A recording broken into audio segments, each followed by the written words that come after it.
Thanks for watching ya teman-teman. Jangan lupa like, comment, and subscribe-nya ya.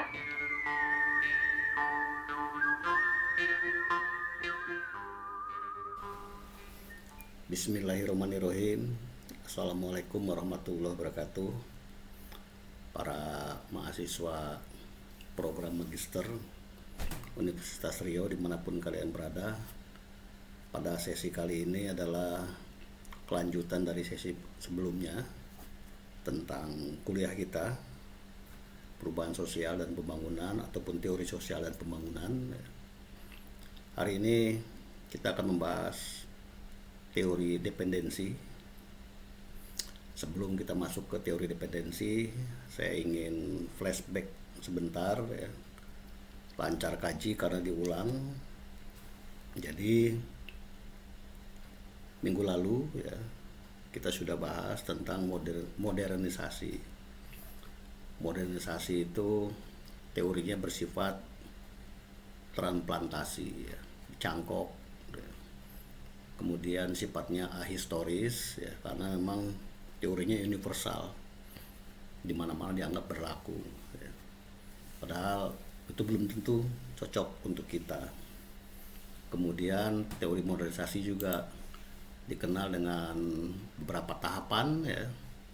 Biasanya yang dikenal dengan teori Rostow ya, yang dikenal dengan 5 tahap ya. Padahal teori modernisasi ini cukup banyak tokoh-tokohnya ya, Harold Domar tentang tabungan dan investasi, kemudian Max Weber termasuk tokoh dari teori modernisasi ya, tentang etika Protestan ya. Kemudian juga McClellan ya, kemarin sudah kita bahas sedikit tentang David McClellan ya, bagaimana kebutuhan berprestasi ya, virus-virus itu ya, kebutuhan untuk berkuasa ya, kemudian kebutuhan untuk bekerja sama itu dianggap kurang subur ya pada masyarakat-masyarakat yang negara-negara berkembang. Oleh karena itu untuk memajukan mereka atau kita ini di negara berkembang, kita harus punya virus-virus tadi ya, supaya kita bisa lebih maju ya. Kemudian juga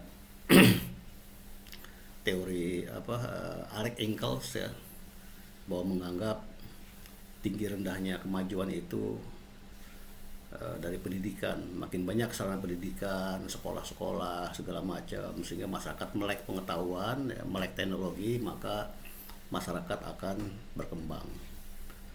Memang tidak bisa kita pungkiri pendidikan bisa memajukan bangsa ya. Tapi pendidikan yang mana? Nah, ini yang dikritik oleh teori dependensi ya.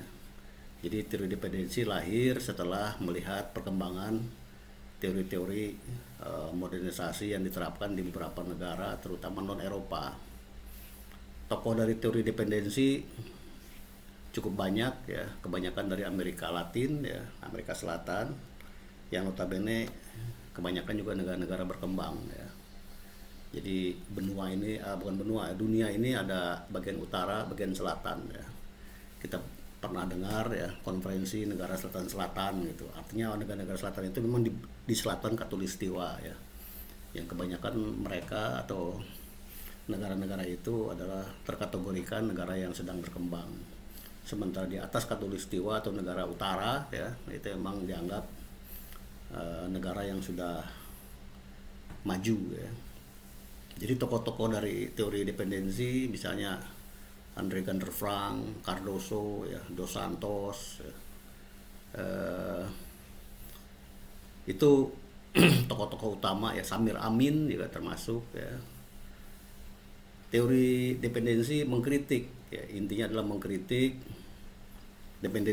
modernisasi ya, karena modernisasi menciptakan ketergantungan, ya, ketergantungan dari negara yang dibantu ya, menerima bantuan, maka dikenal dengan teori dependensi karena melihat modernisasi itu menciptakan ketergantungan ya. Kita kalau udah sering dibantu seperti anak kecil ya, semua dibantu, akhirnya anak kecil itu jadi tergantung pada orang tuanya misalnya, nggak bisa mandiri. Nah, itu ada analoginya seperti itu. Jadi kita supaya anak bisa mandiri ya bisa harus dilepas gitu ya. Jangan semuanya dibantu gitu. Kalau semuanya dibantu akhirnya dia tergantung, nggak bisa mandiri apa-apa, apalagi secara ekonomi gitu.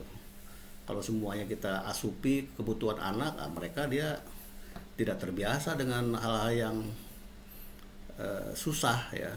Ya kalau dia bisa mandiri, kalau enggak akhirnya dia mencelakakan dia sendiri di kemudian hari. Jadi analoginya seperti itu gitu. Jadi paling tidak ada 3 ketergantungan yang tercipta. Pertama, ketergantungan kolonial ya, dominasi politik biasanya dalam bentuk penguasaan kolonial atau penjajahan. Ini negara-negara jajahan ya, seperti kita dulu dijajah oleh negara luar ya, ada dominasi seperti itu ya. Kita tergantung ya, pada negara-negara bekas jajahan kita. Seperti hukum ya, sekarang kita KUHP masih banyak meniru ya dari peninggalan Belanda seperti itu. Tapi itu mungkin tidak terlalu spesifik ya. Yang kedua, ketergantungan finansial atau industri ya. Negara-negara berkembang ya memang tidak dikuasai secara politis karena mereka sudah merdeka ya, seperti kita sudah merdeka. Banyak negara, hampir tidak ada lagi negara yang dijajah ya, kecuali mungkin satu ya, negara Palestina ya. Masih banyak beberapa negara yang belum mengakui itu sebagai negara ya. Tapi di muka bumi ini hampir semuanya negara secara politis ya sudah tidak ada lagi yang dijajah. Tapi secara finansial ya, dan industri masih banyak negara-negara itu yang dijajah ya. Maka varian dari teori dependensi muncul lagi teori-teori lain, teori-teori postkolonial ya, Homi Bhabha, kemudian Edward Said, kemudian Gayatri Spivak, tokoh-tokoh yang lahir yang muncul di kemudian hari ya, dari kebanyakan dari India ya. Jadi varian-varian teori itu makin berkembang ya, seperti ibarat sungai besar, banyak juga parit-paritnya atau sungai-sungai kecil ya. Nah, jadi ide-ide teori-teori itu selalu dinamis yang mengikuti perkembangan zaman. Jadi ketergantungan itu ada ketergantungan kolonial tadi saya sampaikan di awal ya, tapi itu sekarang sudah tidak ada lagi ya. Tapi ada lagi ketergantungan ekonomi finansial ya, atau industri ya, seperti kita sekarang ini ya. Secara politis kita tidak ada yang menjajah ya, tidak ada lagi kita dijajah oleh negara manapun. Tapi secara finansial kita masih dikuasai ya oleh negara-negara pendonor. Secara industri juga seperti itu. Kemudian secara teknologi ya, ketergantungan secara teknologi masih banyak di negara-negara dunia ketiga dibuat tergantung ya. Tadi atau kemarin saya sudah bahas ya, teknologi itu ya, menjebak kita ya. Misalnya penguasaan hak paten misalnya, kita nggak bisa membuat apapun karena hak paten sudah dibuat oleh negara lain ya, sehingga kita tidak bisa. Akhirnya kita harus bayar terus royalti ke pemilik hak paten ya. Walaupun kita punya ide segala macam ya, tapi kita sepanjang menggunakan punya dia, kita bayar terus. Jadi keuntungan selalu pada pemilik hak paten tadi ya. Kita hanya user terus selama-lamanya gitu. Nah, kemudian akibatnya kita jadi tergantung ya, secara ekonomi, secara teknologi. Maka kita harus keluar dari ketergantungan itu supaya kita bisa mandiri ya. Bagaimana caranya? Nah, kita menurut teori ini pertama kita harus percaya pada diri sendiri ya.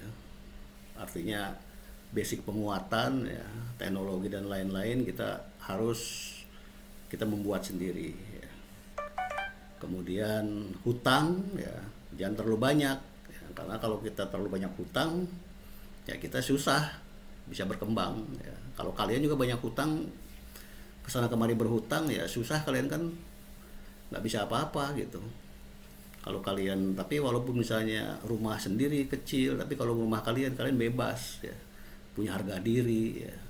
Tapi rumah mewah tapi banyak hutang segala macam, kalian pusing dengan utang-utang seperti itu, sehingga kalian nggak bisa berkreasi karena sibuk semua penghasilan kalian untuk bayar hutang.